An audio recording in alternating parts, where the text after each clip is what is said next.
DuPont innovation lowers LCOE by increasing cell efficiencies and system lifetime while reducing total system cost. Materials matter.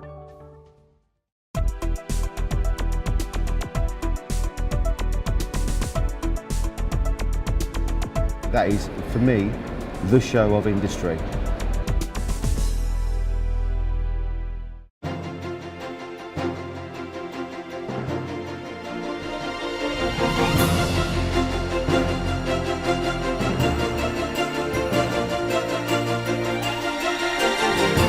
Hello and welcome to the PV Tech Newscast. This week, is the PV equipment market ready for an upturn?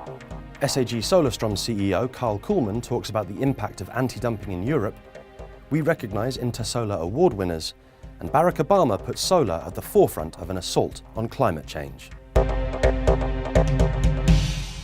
In a rare sector occurrence, a new customer based in Turkey has placed a 150 megawatt turnkey solar module assembly line order with equipment specialist the Schmid Group. The order is for 3 semi-automatic module assembly lines, which will be delivered in the second half of 2013. While the identity of the new customer was not revealed, it was said to come from the energy sector in Turkey. At Intersolar Europe, PV Tech asked Finlay Colville of SolarBuzz when we could expect the next upturn for the beleaguered PV equipment sector. I think we're probably as low as you can get. You know, if you define being at the bottom as having no orders for 2 consecutive quarters, I mean, it's like a double-dip recession phase. We've gone through this more than 2 or 3 times in the last 12 months. Then the only way you can go after that is up from having an empty order book. The real big issue isn't so much, you know, are we through the worst? Yeah, we're through the worst. You know, the worst phase wasn't having no orders. The worst phase was getting debookings, was potentially one day having a backlog that you were saying to your investors was north of 500 million, and then 2 months later, that had been taken off your books. So that probably was the absolute bottom of where the equipment suppliers were.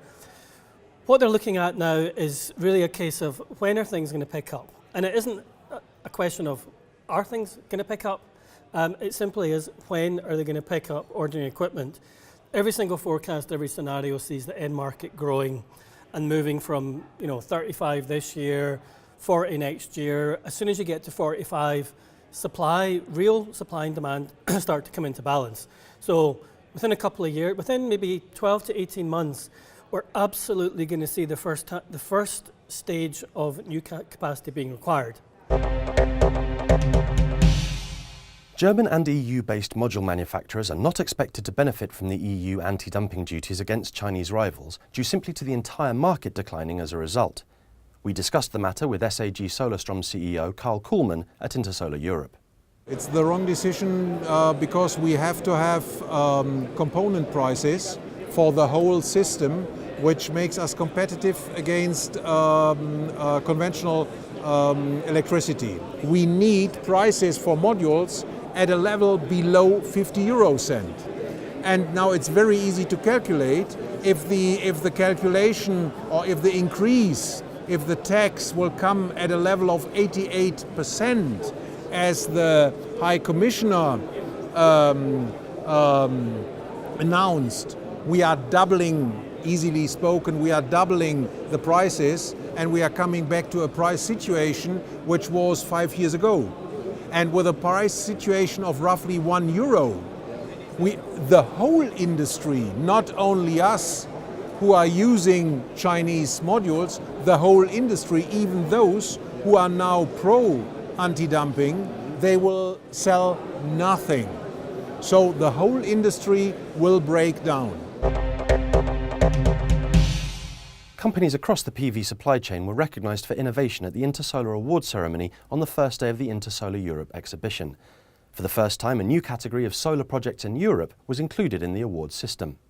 Belektrik was a winner with its 128 megawatt PV power plant in Templin, Brandenburg, which used 1.5 million thin-film modules and 114 inverters. Recognition was given due to the plant's dynamic controls that enabled a stable operating voltage and compensation for grid fluctuations at all times of the day. Galaxy Energy was also a winner with its design of an energy system for a carbon-neutral building which does not require gas, oil or wood for heating.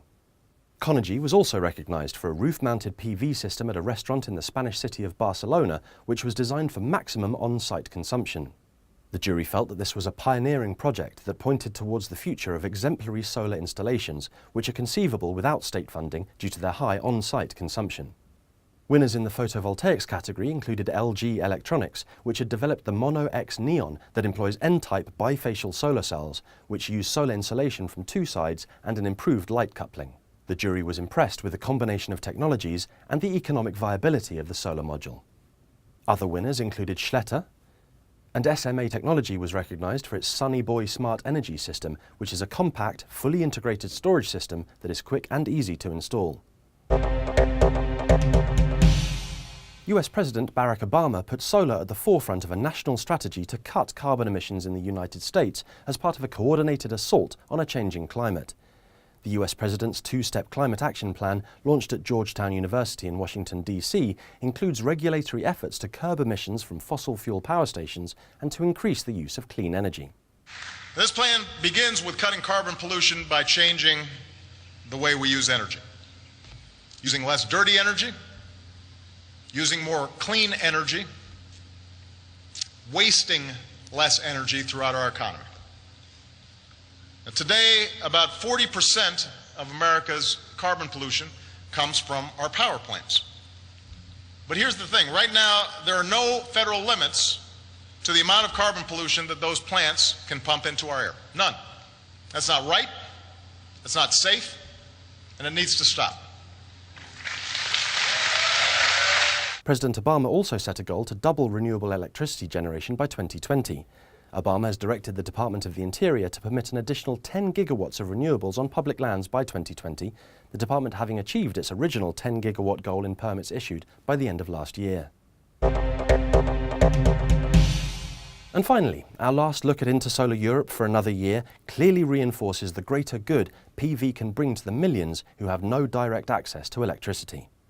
Electrification is around 50 to 55%.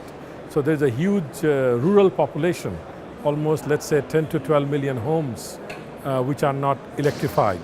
So that is where solar is coming as an effective solution, especially the individual solar home systems ranging between 20 watt peak to let's say 100 watt peak.